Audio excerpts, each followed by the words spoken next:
BC సంక్షేమం కోసం 2024-25 బడ్జెట్లో 20,000 కోట్లు కేటాయించాలని డిప్యూటీ సీఎం బట్టి విక్రమార్కకు ఎమ్మెల్సీ కవిత విజ్ఞప్తి చేశారు.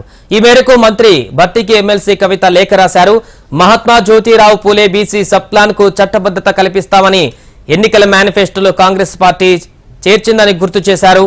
అంతేకాకుండా బీసీ సంక్షేమానికి రానున్న 5 ఏళ్లలో 1,00,000 కోట్లు కేటాయిస్తామని హామీ ఇచ్చిందని, ఎంబీసీల సంక్షేమానికి ప్రత్యేక మంత్రిత్వ శాఖ ఏర్పాటు చేస్తామని కూడా కాంగ్రెస్ ఎన్నికల సమయంలో హామీ ఇచ్చిందని ప్రస్తావించారు.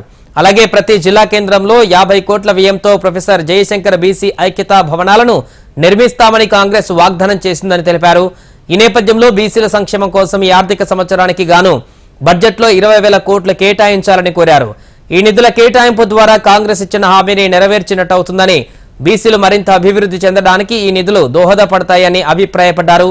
బీసీల అభ్యున్నతి కోసం ప్రభుత్వం పనిచేయాలని, అందుకు బీసీలకు ఇచ్చిన అన్ని హామీలను అమలు చేయాలని స్పష్టం చేశారు.